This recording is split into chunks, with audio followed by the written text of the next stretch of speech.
Good day everyone.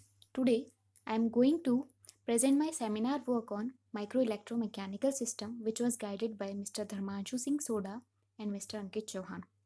Let me first brief you about the content of this presentation. First we will start with introduction, followed by component of MEMS, material for MEMS, fabrication, basic fabrication processes, manufacturing methods, applications for MEMS, 5 key concepts, and at the end, conclusion. So let's start with introduction. As its name suggests, microelectromechanical system refers to a technology for creating tiny integrated devices and system by combining both mechanical and electrical components. These devices are capable of performing operations like sensing, controlling, and actuation on microscale level. In order to perform these operations, these devices are equipped with mechanical and electronic components like sensors and actuators. The component size may vary between 1 to 100 micrometers. Now, let me explain you about major component of MEMS. There are 4 major component of MEMS named as microelectronics, microsensors, microactuators, and microstructures. Microelectronics acts as a brain that receives data, then process it and make decision. And the data came from the microsensors. And microsensors constantly gather the data from the environment and can monitor mechanical, thermal, biological, and chemical readings, and then pass this data to the microelectronics. Now, after the microelectronics sends signals to the microactuator and device and activate the external devices. And then microstructures are extremely small structure built on the surface of the chip, and these are built on the silicon. Now, classification of MEMS. MEMS are actually developed by three blocks, which are mechanical, electronics, and optics. By combining both mechanics and electronics, we get MEMS. By combining optics and electronics, we get photonics and optoelectronics. By combining optics and mechanics, we got optomechanics, and by combining all three, we got MEMS. Now the fabrication of MEMS, and for the fabrication of MEMS the material used are silicon, polymers, metals, and ceramics, and the basic processes which are used to fabricate the MEMS are deposition, patterning, etching. Now, deposition is the ability to deposit the thin layer on the foundation layer. Now, deposition is then further classified into two categories: physical deposition and chemical deposition.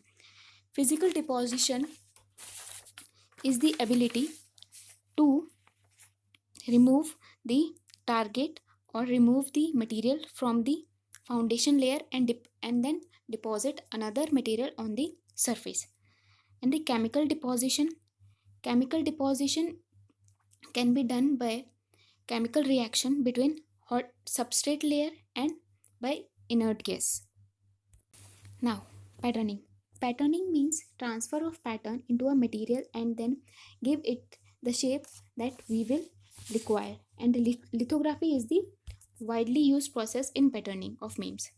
Now, etching.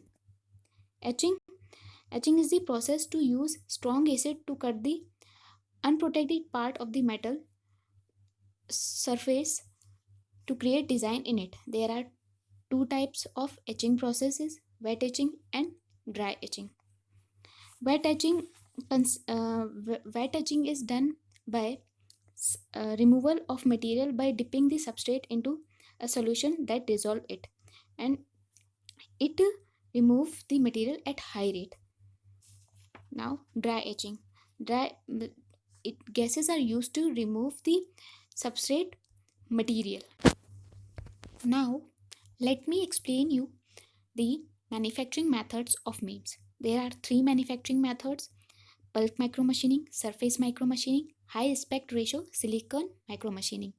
Now, bulk micromachining. Bulk micromachining एक technique है जिसमें हम लोग material remove करते हैं, substrate को remove करते हैं ताकि जो हमें डिज़ायर प्रोडक्ट है वो हमें मिल सके. Micro machining technique, bulk micro machining technique में हम लोग क्या करते हैं, वेट टचिंग प्रोसेस का यूज़ करते हैं, जिसमें हम लोग क्या करते हैं कि जो हमारा जो मटेरियल होता है उसको हम लोग केमिकल रिएक्शन में डिप करते हैं। उसके बाद क्या करते हैं, उसको जहाँ जहाँ से उसका एक्सपोज रीजन होगा वहाँ वहाँ से वो मटेरियल को रिमूव कर देगा और अपने को अपना डिज़ायर प्रोडक्ट मिल जाएगा। और बल्क माइक्रो मशीनिंग का एक एडवांटेज ये है और बेनिफिट ये है कि ये मटेरियल को बहुत हाई रेट में रिमूव करता है, बहुत जल्दी रिमूव करता है। Now, as you can see in the figure, steps are shown that how bulk micromachining process is performed. First step is substrate. सबसे पहले सबस्ट्रेट को क्लियर किया जाता है, उसके बाद उसके ऊपर कोटिंग की जाती है एक लेयर की, उसको हम लोग सेक्रीफिशियल लेयर बोलते हैं। उसके बाद हम लोग क्या करते हैं, उस लेयर के ऊपर हम लोग एक फोटो रेजिस्ट मटीरियल लगाते हैं, जिसकी वजह से रेडिएशंस आएंगे तो वो उसकी वजह से ईजिली हम लोगों को जो शेप चाहिए होता है, जब वो उसके ऊपर रेडिएशन स्ट्राइक करेंगे तो हमको मिल जाएगी। तो हम लोगों ने उसके बाद क्या किया, उसको उस लेयर को एक्सपोज कर दिया रेडिएशन के ऊपर। अब रेडिएशन, जैसे ही हमने रेडिएशन के थ्रू उसको एक्सपोज किया तो वो जो अनएक्सपोज्ड लेयर थी वो तो ऐसे के ऐसे रह गई, जो एक्सपोज थी वो रिमूव हो गई। और एट लास्ट हमने क्या किया कि वेट टीचिंग के थ्रू क्या किया हमने, जो हमारा सेक्रीफिशियल लेयर थी उसको भी हटा के हमको हमारा डिज़ायर प्रोडक्ट मिल गया। Now after bulk micro machining we came to surface micro machining. In surface micro machining हम लोग क्या करते हैं, सरफेस माइक्रो मशीनिंग में सबस्ट्रेट के ऊपर ही एक थिन लेयर डिपॉजिट करते हैं। उस थिन लेयर को डिपॉजिट करने के बाद हम लोग क्या करते हैं, उसको उसके ऊपर एक थिन लेयर और लगाते हैं। उस थिन लेयर के लगाने के बाद में हम लोग, और जो थिन लेयर होती है उसको हम लोग सेक्रीफिशियल लेयर बोलते हैं। After applying the thin layer we apply a photo resistive और a polysilicon layer, then we do dry etching. Dry etching मतलब उसको हम लोग एक्सपोज कर देते हैं केमिकल रिएक्शंस के उस पर, ताकि उसका ऊपर वो मटेरियल रिमूव हो जाए। उसके बाद हम लोग क्या करते हैं कि उसकी पैटर्निंग करते हैं, उसके मटेरियल को रिमूव करते हैं। मटेरियल रिमूवल के बाद हम लोग क्या करते हैं, इसके ऊपर वेट एचिंग प्रोसेस यूज़ करते हैं। वेट एचिंग प्रोसेस में हम लोग क्या करते हैं, इसको केमिकल सोल्यूशन में डिप करते हैं और जो अपने को मटेरियल चाहिए होता है वो अपने को मिल जाता है, फाइनल स्ट्रक्चर मिल जाता है। Now after surface micro machining, then third micro machining process is HAR, मतलब high aspect ratio machining process. High aspect ratio machining process जो होता है वो क्या करता है, बल्क माइक्रो मशीनिंग को और सरफेस माइक्रो मशीनिंग को कंबाइन करता है। और इसकी वजह से क्या होता है, जो थिक लेयर प्रोडक्ट्स होते हैं हम लोग उसको भी बहुत इजीली बना सकते हैं, उससे भी हम लोग अपना डिज़ायर प्रोडक्ट बना सकते हैं। Now applications of memes, and there are various applications. First application in medical science. Memes ने सबसे पहले बायोकेविटी लेजर किया, जो क्या करता है, जो कैंसरस सेल्स होती है और जो नॉन कैंसरस सेल्स होती है ना, उसको बहुत इजीली डिस्टिंग्विश करता है, जिसकी वजह से सर्जन्स को बहुत ज़्यादा हेल्प हो जाती है ऑपरेशन में। और सेकंड है स्मार्ट पिल। स्मार्ट पिल इसमें क्या होता है कि स्मार्ट पिल हमारी क्या बॉडी के अंदर इम्प्लीमेंट कर दिया जाता है, और जैसे ही हमको उस ड्रग की नीड होगी तो ऑन डिमांड हमें वो खुद ब खुद ऑटोमेटिकली वो ड्रग डिलीवर करेगा। फिर थर्ड ये है कि मेम्स ने क्या किया, ब्लाइंड पर्सन के लिए प्रोवाइड पार्शियल साइट। इसकी वजह से क्या होता है कि एक लाइट इंसर्ट करते हैं रेटिना में, जिसकी वजह से वो पार्शियली देख सकता है। नाउ आफ्टर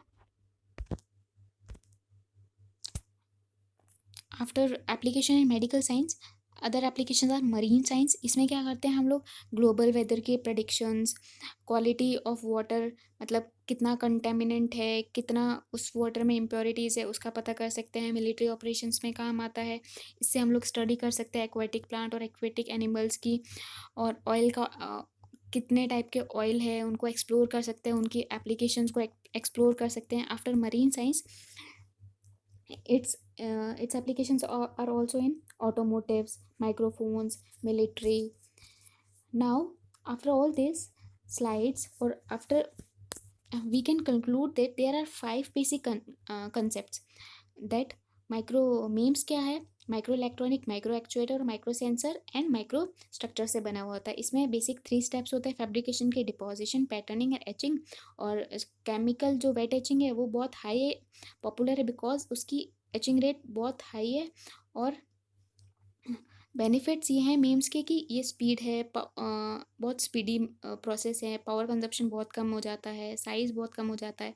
सिस्टम जो बहुत बड़े बड़े सिस्टम है वो एक छोटी सी चिप के ऊपर भी काम कर सकते हैं. एट लास्ट कंक्लूजन, मतलब ये कंक्लूजन ये हो सकता है, this technology enabling promises us to create entirely new products.